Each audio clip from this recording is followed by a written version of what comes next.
¿Cómo están? ¿Cómo se encuentran? Como diría Michael Jordan, I'm back. Y el día de hoy estoy muy feliz de grabarles este video. Este va a ser un tema muy serio, así que les pido todo el máximo respeto. No, mentira, no es serio. Les voy a hablar de todo en este canal, menos de algo serio, creo yo. Pero les quería explicar algo que la verdad es que tenía muchas ganas de explicarles desde hace un tiempito, porque siento que es interesante que ustedes lo sepan. Creo que podría ayudar a varias personas, sobre todo a varios papás que también tienen tal vez la misma duda que mis papás tenían al momento de que yo estaba chiquita y no se sabía exactamente o no se tenía un diagnóstico de la causa de mi ceguera. Creo que podría ayudar bastante, y también para contarles un poco un story time, una experiencia mía. Creo que es algo que es muy importante, que como seguidores de este canal de YouTube tienen que saber. Bueno, vamos a comenzar. Como ya lo vieron seguramente en el título, les voy a hablar sobre cuál es la causa de mi ceguera. Les voy a contar un poco en qué consiste y cómo fue que nosotros nos llegamos a enterar de esta condición que existía, pero que no se tenía en ese entonces, y creo que todavía como que no se tiene mucho conocimiento. Entonces me gustaría que este video llegara a más personas para que se tenga más conocimiento sobre esta condición. Bueno, esta historia comienza. Nací una hermosa tarde, bueno, no sé qué tan hermosa, no la vi, pero nací una tarde del 16 de noviembre del año 2009. Así es, el otro sábado es mi cumpleaños. Que no se les olvide felicitarme, porque si no, pues no va a pasar nada. O sea, no tengo poder, no soy presidente ni nada para que algo les pase, pero como soy su youtuber favorita, pues tienen que felicitarme, ¿no? Bueno, entonces, la cuestión es que a los 3 meses de edad mis papás comenzaron a notar que yo era ciega. Generalmente, para las personas que no lo sepan, las formas en las que generalmente los papás comienzan a notar que sus hijos tienen ceguera es cuando son bebés, o bueno, no tan bebés, pero por ejemplo cuando se comienzan a topar con objetos, o cuando les ponen juguetitos y no los siguen.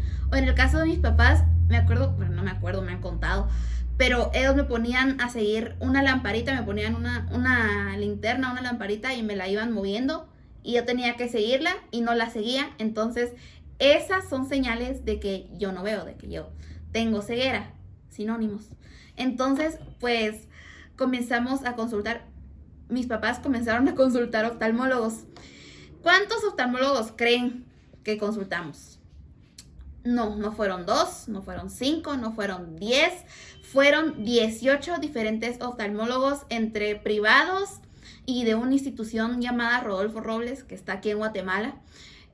Comenzamos a consultar a varias personas y ninguna pudo decirnos qué es lo que yo tenía. A todos les parecía que era bastante raro, al no tener como algún tipo de enfermedad o condición, hasta que al final la 19ª oftalmóloga, que es mexicana, ahorita no la frecuento, entonces yo creo que ya incluso se fue de Guatemala, pero esta oftalmóloga les dijo a mis papás que uno de sus pacientes que tuvo alguna vez en México tenía un fondo de ojo muy similar al mío, que tenía unas manchitas un poco inusuales, se podría decir. Entonces pues tenía estas mismas manchitas que yo tenía.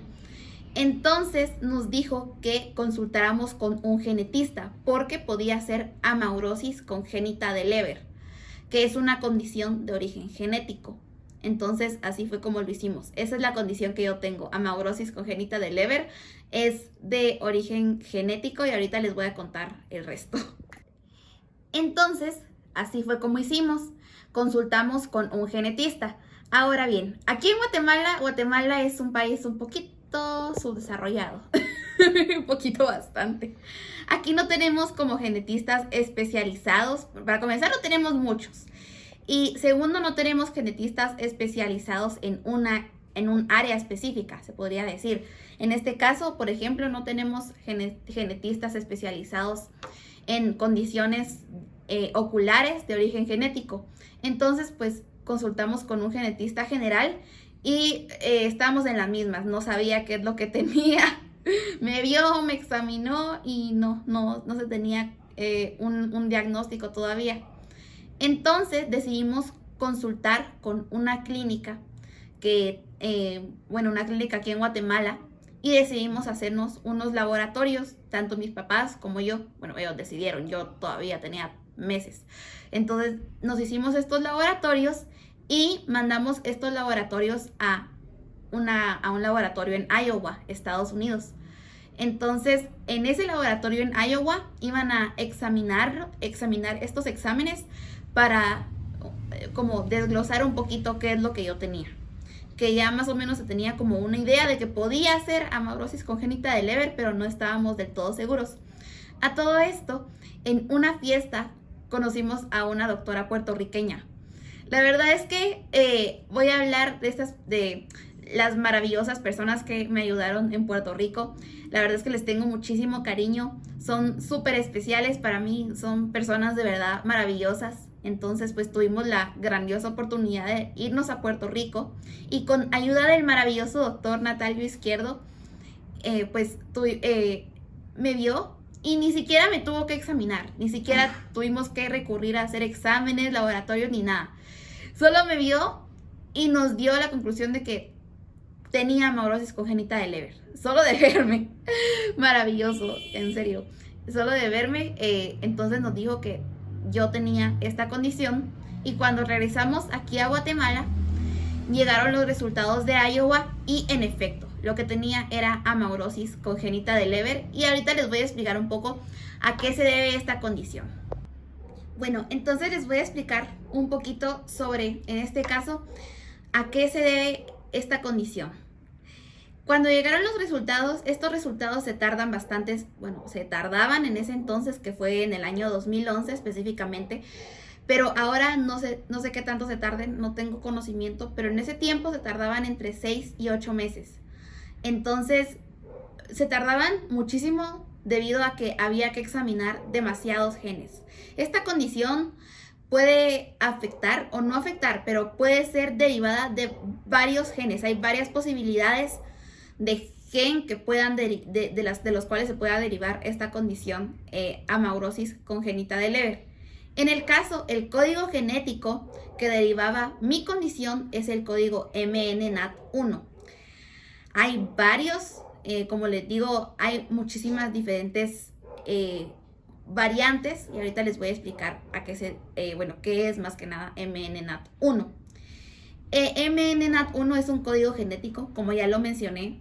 Para los que no saben y no están como muy dentro del mundo de la genética, yo tampoco, pero tengo una idea más o menos. Un alelo o variante son varias formas en las que se puede manifestar un gen. O sea, un gen no se puede manifestar solamente de una forma, sino que hay varias formas o varias posibilidades. Entonces, mis papás tenían los dos esta misma mutación del gen MNNAT1. Ustedes saben que el código genético de las personas es una biblioteca, o sea, son demasiados libros, demasiadas letras, demasiados millones, billones, trillones de genes en nuestro ADN. Entonces, en mi caso, por ejemplo, hay genes que se manifiestan, que son los genes dominantes, que son los genes que se pueden manifestar dentro de un organismo, o sea, que son visibles, y los genes recesivos, que no son visibles, o sea, que simplemente están dentro del código genético, pero no se manifiestan de alguna forma. Entonces, como mis papás tenían esta mutación, y era un gen recesivo debido a que no se manifestaba de ninguna forma, entonces cuando dos genes recesivos se mezclan para formar un organismo, da como resultado un gen dominante, es decir, que en el organismo se va a manifestar.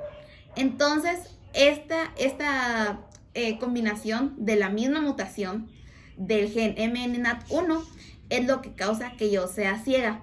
Ahora bien, mi mutación no afecta nada aparte de la ceguera. O sea, el intelecto está intacto. De hecho, soy súper dotada. No, mentira, no.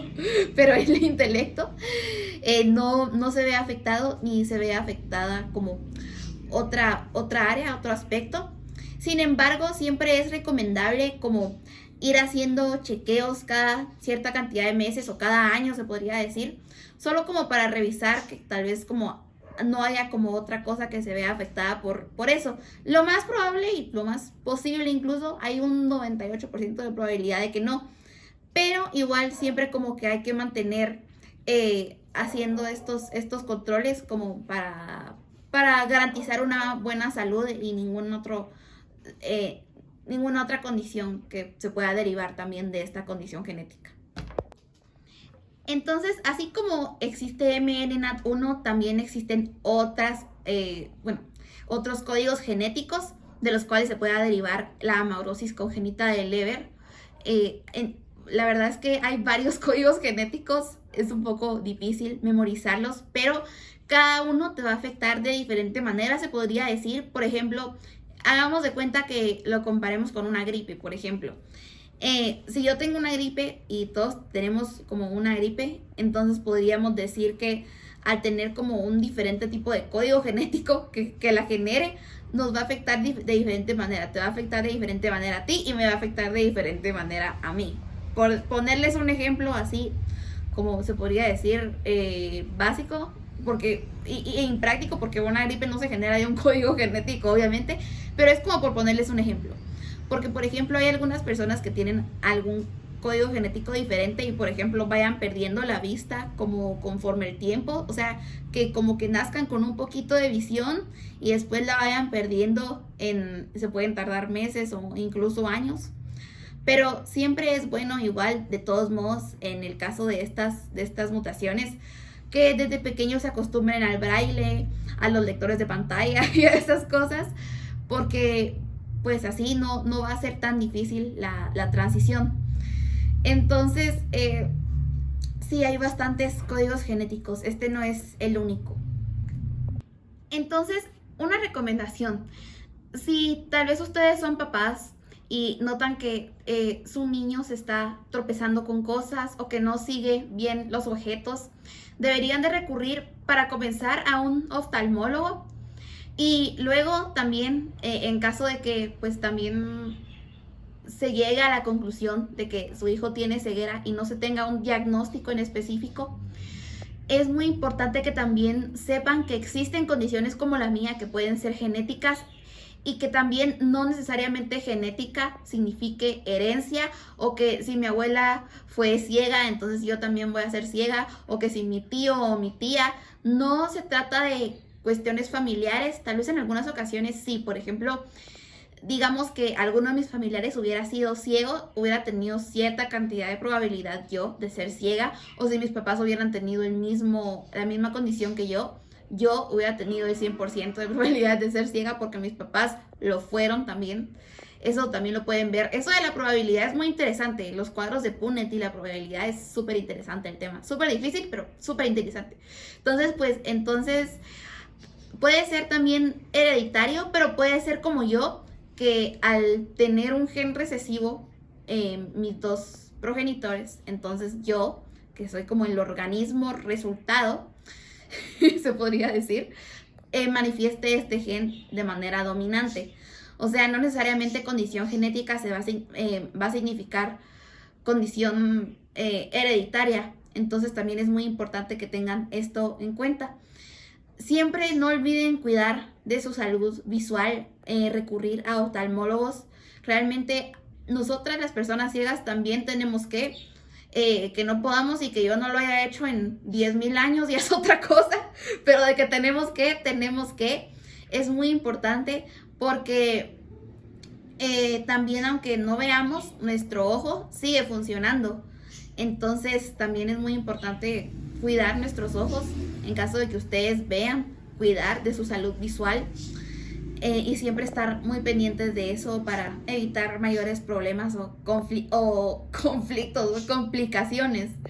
Entonces, bueno, eso fue todo. Esa fue mi historia. Espero que a ustedes les haya gustado y que haya alguna persona a la que le haya servido. En todo caso de que les haya servido, me siento muy contenta. Ya saben que a mí me gusta mucho ayudar a mi comunidad y no tengan miedo de preguntarme. Yo sí soy una persona que si ustedes me preguntan algo relacionado con ceguera, les voy a responder con mucho gusto. Y siempre voy a estar ahí para apoyarlos en lo que necesiten, a las personas que también son papás de alguien que no mira, o las mismas personas ciegas, siempre pueden preguntarme. Entonces, bueno, eso ha sido todo por este video. Recuerden suscribirse a este canal si quieren, si no, pues no. Darle un like a este video, compartirlo con las personas a las que crean que les podría interesar. Y desearme feliz cumpleaños el otro sábado, por favor, que no se les olvide. Bueno, nos vemos en la próxima. Sí, espero que esté muy bien, que Dios los bendiga y a la próxima. Nos vemos. Adiós.